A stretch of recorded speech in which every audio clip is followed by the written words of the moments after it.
அனைவருக்கும் வணக்கம். ஆஸ்ட்ரோமைண்ட் தெரபி அன்புள்ளங்கள் அனைவரையும் இந்த புதிய வீடியோவில் சந்திப்பதில் பெருமகிழ்ச்சி அடைகிறேன். ஆஸ்ட்ரோமைண்ட் தெரபி சார்பாக மாத அறிவுறுத்தல்கள்ங்கிற வீடியோ ஒவ்வொரு மாதமும் 12 ராசிகளுக்கும் போட்டு வர, அந்த வகையில் மார்ச் 20 முதல் ஏப்ரல் 20, 2026 மேஷ லக்னம் அண்ட் மேஷராசி அன்புள்ளங்களுக்கு என்ன மாதிரி பலன்கள் ஏற்பட போது, அவங்களுக்கான அறிவுறுத்தல்கள் என்ன அப்படிங்கிறத இந்த வீடியோவில் பார்க்க போகிறோம். மேஷ லக்னம் அண்ட் மேஷராசி அன்புள்ளங்களுக்கான அறிவுறுத்தல் என்பது வரவு 1 செலவு 5 என புலம்பும் மாதம். மீண்டும் உங்களுக்கான அந்த தலைப்பை அறிவுறுத்தலை கொடுக்குறேன். வரவு 1 செலவு 5 என புலம்பும் மாதம். இப்போ இந்த தலைப்பு அறிவுறுத்தல்லேருந்தே நீங்கள் புரிஞ்சிருக்கலாம். வரவு 1 பங்கு வந்தால் செலவு பல பங்கு வரும். நான் குறைஞ்சது 5 பங்கு அப்படிங்கிறேன். அது ஒரு பாட்டே சொல்லுவாங்கள்ல, வரவு 8 செலவு 10. ஸோ அந்த மாதிரி ஒரு சூழல் தான் இப்போ இருக்குது. வரவை கொடுக்கறதுக்கு ஒரே ஒரு கோள் ராகு, அதுவும் பேராசையோடு செயல்பட்டால் அவரும் பாதகத்தை பண்ணி விட்டுருவார். அண்ட் 2ஆம் இடத்ததிபதி உச்சமாக இருக்கார், ஆனால் 12ஆம் இடத்துல போய், அதனால் பிரயோஜனம் இருக்காது. பட் ஒரு மேட்ரு ஆஃப் 1 வீக்குள்ளே 26/3/2026 அன்று அவர் லக்னத்துக்கே வரார். அவரும் வரவை கொடுப்பார். ஆக சுக்கிரன் வரவை கொடுக்கறதுக்கு மற்றவங்க சூழல் வழியாக ஏதோ வருமானம் வர்றது, ராகு ஓரளவு வருமானத்தை கொடுப்பார். ஆனால் செலவை கொடுக்கறதுக்கு எல்லாம் பெரிய கியூ நிற்கிது. யார் யார் அப்படின்னா, உங்கள் லக்னாதிபதியே 11ஆம் இடத்துல இருக்கார். அவர் பேராசையோடு செயல்பட்டு செய்யக்கூடாதுன்னு நினச்சது கூட, ஏன்னா அவரே 8ஆம் இடத்ததிபதியாக வரார். உங்கள் லக்னாதிபதி ராசி அதிபதி செவ்வாயே 8ஆம் இடத்ததிபதியாக போய் 11ல் இருக்கிறப்ப டபக்குன்னு பெருசாக லாபம் கிடைக்கும்னு நினச்சிட்டு செய்வீங்க, அது மாறாக நடக்கும். செய்யக்கூடாதுன்னு நினச்சது செய்வீங்க, இப்படி மாற்றி மாற்றி செய்வீங்க. பேராசையோடு செயல்படக்கூடிய தன்மையை அவர் கொடுத்து கெடுக்க பார்ப்பார். ஏன்னா லக்னாதிபதியே 11ல் இருக்கிறப்ப அதிக லாப சிந்தனை, பேராசை இதெல்லாம் வரும். இந்த செவ்வாயும் பார்த்திங்கன்னா 3/4/2026 வரைக்குமே அந்த 11ஆம் இடத்துல இருக்கார். அது வம்பு. அது அளவோடு செஞ்சால் பரவாயில்ல, ஆசையோட தடார்புட உங்கள் கண்ட்ரோலே இருக்காது. 8ஆம் இடத்ததிபதியாக போய் 11ல் இருக்கிறதால இதில் லாபம் வரும்னு நினைப்பீங்க, வராது. இதில் கிடைக்காதுன்னு நினைப்பீங்க, வரும். இப்படி மாறாக நடக்கும். இந்த 3/4/2026 அப்போ அவர் 12ஆம் இடத்துல போய் மறைகிறார். இது விபரீத ராஜயோகத்தை எப்படியாவது கொடுக்கும் கொஞ்சம். ஆனால் சூரியன் 12ஆம் இடத்துல இருந்து சரியாக அவங்க புத்தி வழியாக பயங்கர செலவு. ஏன்னா பூர்வ புண்ணியாதிபதி போய் 12ல் மறைகிறது சுமார். அண்ட் அவர் மட்டுமா இருக்கார், 11ஆம் இடத்ததிபதி லாபாதிபதியும் 12ல் இருக்கார். ஏற்கனவே வச்சிருக்கிற இது அத்தனையும் போகும். அதனால தான் வரவு 1 பங்கு செலவு மினிமம் 5 பங்குங்கிற. அப்போ வந்தது 1 பங்குனாக்க மீதி 5 பங்கு செலவாகுதுன்னா என்ன பண்ணுவீங்க? ஏற்கனவே லாபம் வச்சிருக்கிறத தட்டி விடுற மாதிரி இருக்கும், அதை செலவு பண்ணுற மாதிரி இருக்கும். இல்லாட்டி அங்கங்கே கடனை வாங்கி செலவு பண்ணுற மாதிரி. கடன் வந்தாலே பாதகம் வரும், பிரச்சனை வரும். அண்ட் புதன் 3/6 குடைவன், அவன் 11ல் இருக்கான். அப்போ எங்கேயாவது கடனை வாங்குவோம் பிரட்டுவோங்கிறது மாதிரி அவர் பண்ணுவார். கிட்டத்தட்ட 11/4 வரைக்குமே அவர் அங்கே இருக்கார். அடுத்து அவர் 12ஆம் இடத்துல அவரும் செலவுக்கே வேலை பார்க்குறார். தைரியம் இல்லாத தன்மை இருக்கும். கடன் கொடுத்தவங்கெல்லாம் அவங்கள நெருக்கடிகள் பண்ணுறது, சிக்கலாகிறது, இப்படிலாம் வரும். எங்கே கேட்டாலும் ஃபர்தராக கடன் கிடைக்காது. அந்த மாதிரி ஒரு தைரியம் இல்லாத தன்மை வர்ற மாதிரி இருக்கும். அண்ட் இந்த ராகு ப்ளஸ்ஸு அப்படின்ட்டுருக்கேன் எப்போ அப்படின்னா, மெடிடேட் பண்ணிட்டான் பேராசை வராது. ஏன்னா 5ல் இருக்கக்கூடிய கேது அப்படி ஒரு ஆன்ம ஞானத்தை கொடுப்பார். மெடிடேட் பண்ணிங்கன்னா அந்த ஒரு ஃபீல் கிடைக்கும், அந்த ஒரு அதிர்வு இருக்கும். எதிர்காலத்தில் வரக்கூடியது உள்ளுக்குள்ளே தோணும். உங்களுக்கு தோன்றது தான் இப்படி நடக்கும், அந்த மாதிரிலாம் வரும். அதனால் கண்டிப்பாக மெடிடேட் பண்ணாதான் இந்த ராகு ஓரளவு லாபத்தை கொடுப்பார், பாதகம் இல்லாமல். இல்லாட்டி அது சிக்கலாகும். அண்டு சுக்கிரன் அந்த 26க்கு அப்புறம் 26/3 அங்கே உங்கள் லக்னம் ராசியில் வர்றது ஒரு பெரிய ப்ளஸ்ஸு தான். ஆனால் பணம் வர்றதை மற்றவங்க சூழல் வழியாக அவங்க திணிச்சு அவங்களோட தூண்டுதலால் எல்லாத்தையும் காலி பண்ணுற மாதிரி. அதை சுற்றி எல்லா கோள்களுமே என்ன வரவு வருதோ அது அத்தனையும் காலி பண்ணுறதுக்கு ரெடியாக இருக்காங்க. அதை செய்வதற்கு 9, 12 கூடைய அந்த குரு பகவானும் 3ஆம் இடத்துலேருந்து பல முயற்சிகளை பெருமைக்காக மரியாதைக்காக ஓட வைப்பார், உழைக்க வைப்பார். அது 3ஆம் இடத்துல இருக்கிறது அவ்வளவு சிறப்பு அல்ல. அது வெட்டி அலைச்சல் வீண் விரயத்தை தான் கொடுக்கும். ஏன்னா 12ஆம் இடத்ததிபதியாக போய் 3ல் இருக்கிறப்ப பெரிய எதிர்பார்ப்போடு செஞ்சு ஆசையோட நீங்கள் வேலை பார்த்தீங்கன்னா அது விரயம், அலைச்சல், நிம்மதி இல்லை அப்படிங்கிற தன்மையை தான் கொடுக்கும். இதே நோபுலா, தட் இஸ் 9ஆம் இடத்ததிபதி அவர் போகிறாரா, எல்லாம் கடவுள் பார்த்துக்குவார், நம்ம கையில் என்ன இருக்குது அப்படின்னு நல்ல ஜப தியானத்தை பண்ணிவிட்டு ஏதோ ஒரு ஆன்ம சாதனை. மற்ற அன்புள்ளங்கள், அஸ்ட்ரோமைண்ட் தெரபி அன்புள்ளங்கள் ஜப தியானத்தை கடைபிடிச்சிக்கணும். மற்றவங்க ஏதோ ஒரு ஆன்ம சாதனையை செஞ்சுட்டு முடிஞ்சதை செய்வோம். ஓவராக பேராசையோடு செய்ய வேண்டாம், அமைதியாக செய்வோம். செலவுகளை கட்டுப்படுத்துவோம். அவசியமானதுன்னா செலவு பண்ணுவோம்.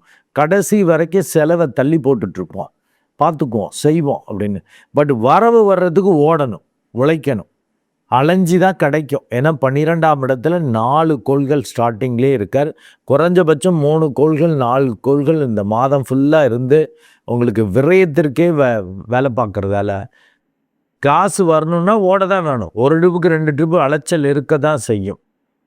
பட் 5ல் இருக்கிற கேது மெடிடேட் பண்ணிங்கன்னா ஆராய்ச்சி, ஒரு விரக்தியை கொடுக்காம ஒரு நிம்மதி, சந்தோஷம், கடவுள் கரெக்டாக தான் செய்வார். நம்மளுக்கு எது தேவையோ அதை செய்வார். அந்த ஒரு உணர்வுகள் வரும். அது மெடிடேட் பண்ணாதான் வரும். இல்லாட்டி என்ன ஆகும், உங்கள் லக்னாதிபதி ராசியதிபதி செவ்வாயே மோடுமுட்டிக்கோள், அவரே 8ஆம் இடத்ததிபதியாக வர. வேகம் கோவம்னாலே என்ன செய்கிறோம் என்ன பேசுகிறோன்னு தெரியாது. அவர் 8ஆம் இடத்ததிபதியாகவும் வர்றதால தடார்புடார்னு செஞ்சு விடுவீங்க. அவுட் ஆஃப் கண்ட்ரோலில் இருப்பீங்க. அதாவது இதை செய்யணும்னு நினைப்பீங்க, செய்ய முடியாது. இதை செய்யக்கூடாதுன்னு ரொம்ப கான்ஃபிடெண்ட்டாக இருப்பீங்க, அது உங்களை அறியாமல் செஞ்சிருவீங்க. இந்த மாதிரிலாம் சிக்கல்கள் இருக்கிறதால இந்த மாதம் மேஷ லக்னம் அண்டு மேஷ ராசி அன்புள்ளங்கள் ரொம்ப கவனமாக இருக்கணும்.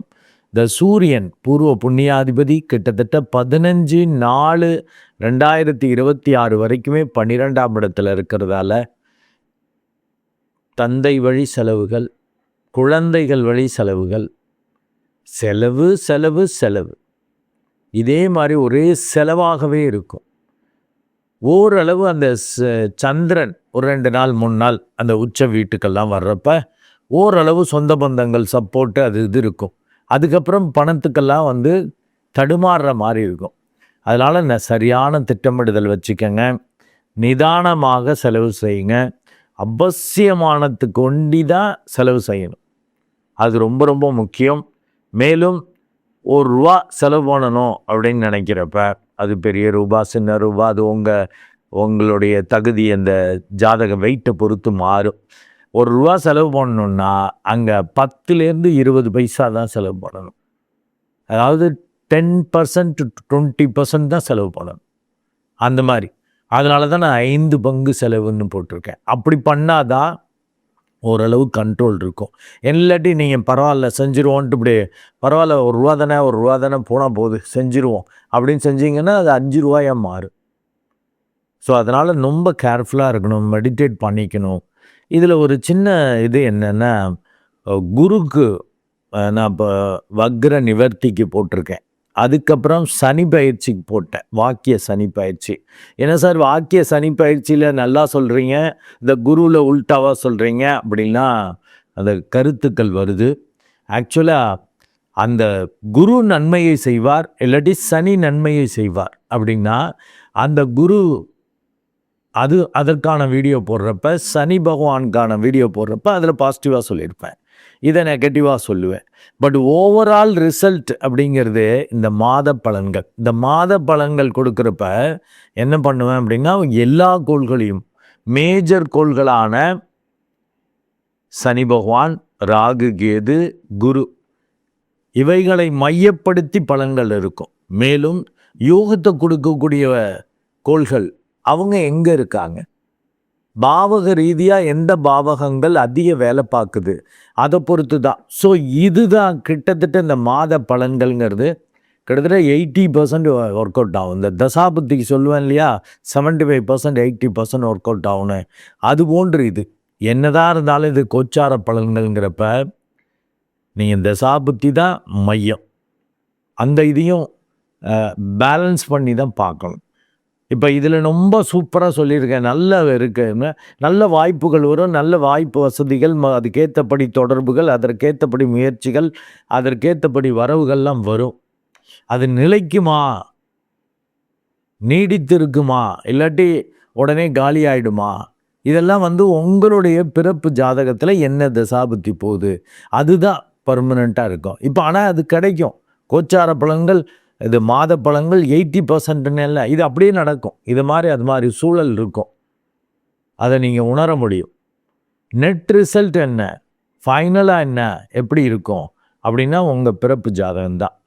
அது உங்களுக்கே புரிஞ்சிருக்கும். இப்போ கடந்த 6 மாதம் 1 வருஷமாக எப்படி இருக்குது, என்ன மாதிரி இது எல்லாமே நெகட்டிவாக இருக்குன்னா ரொம்ப எச்சரிக்கையாக இருக்கணும். மேஷ லக்னம், மேஷராசி அன்புள்ளங்கள் செலவு விஷயத்தில் ரொம்ப கவனம். உணர்ச்சி வசப்பட்டு பெருந்தன்மையாக போனால் போதுங்கிறது, இல்லாட்டி ரொம்ப பெருமை மரியாதை கிடைக்குங்கிறது, திருப்திக்காக நான் செலவு பண்ணுறேங்கிறது இதெல்லாம் வேண்டாம்.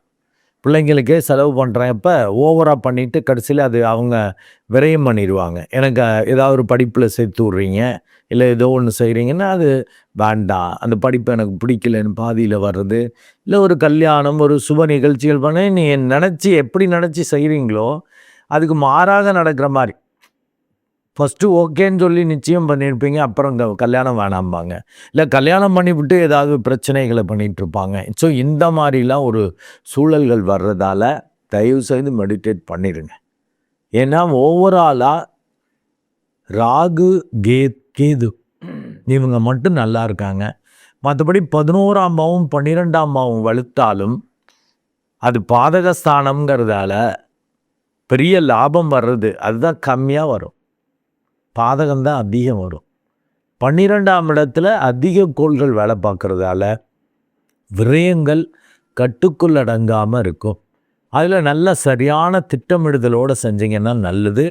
இந்த புதனும் பார்த்திங்கன்னா 11/4/2026 அன்று அவர் கும்பத்திலிருந்து மீனத்திற்கு வருகிறார். அந்த காலகட்டம் ரொம்ப வீக்காக இருக்கும். 11/4க்கு அப்புறம் தைரியமே இருக்காது, ஒரே பயம், உடம்பை கொஞ்சம் பார்த்துக்கணும், வியாதிக்காக அலைச்சல். போய் பார்த்தீங்கன்னா நல்ல தசாபுத்தி இருந்துச்சுன்னா ஒன்றும் இல்லைம்பாங்க, ஆனால் உங்களுக்கு உடம்பை படுத்தும். எல்லா டெஸ்ட்டும் பண்ணுவாங்க, இதில் ஒன்றும் இல்லை, அது ஒன்றுமே இல்லையே, நல்லா தான் இருக்குது, நார்மலாக இருக்குது, அப்படி இப்படின்னு சொல்லிட்டு இருப்பாங்க.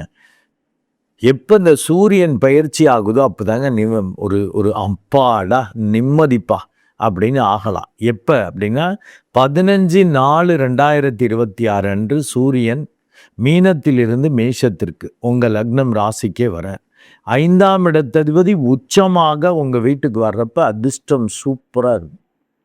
நல்லா மெடிடேட் பண்ணிட்டீங்கன்னா இந்த தலைவலி, பெரிய ஸ்ட்ரெஸ் ஆகிறது, இல்லை ஓவராக ஆணவம் அகங்காரமாக பிஹேவ் பண்ணி கெடுத்துக்கிறது பண்ணிக்காமல் ரொம்ப அன்பாக நமக்கு மட்டும் அப்படின்னு பார்க்காம எல்லோருக்கும் நம்மை சார்ந்தவர்களுக்கும் நன்மை நடக்கிற மாதிரி அப்படி ஒரு ஷேரிங் மாதிரி பண்ணிக்கிட்டீங்கன்னாக்க மிக சிறப்பாக இருக்கும். ஆக 15/4/2026 வரைக்குமே பேச்சிலையும் கவனம், செலவு பண்ணுறதுலேயும் கவனம் வச்சுக்கோங்க. ஏன்னா வரவு ஒரு பங்கு தான் இருக்கும், செலவு குறைந்தபட்சம் 5 பங்குக்கு மேலே. மெடிடேட் பண்ணிட்டீங்களா நிதானம் வரும், எதையும் உணர்ச்சி வசப்பட மாட்டீங்க, அமைதியாக செய்வீங்க, அப்போ செலவு கண்ட்ரோல் பண்ண முடியும். நன்றி அன்புலங்களே, மீண்டும் ஒரு நல்ல வீடியோவில் உங்களை சந்திக்கிறேன். அதுவரை உங்களிடமிருந்து வணக்கம் கூறி விடைபெறுவது உங்கள் அன்பு டாக்டர் அருட்குழந்தை ஆர். கணேசன். நன்றி, வணக்கம்.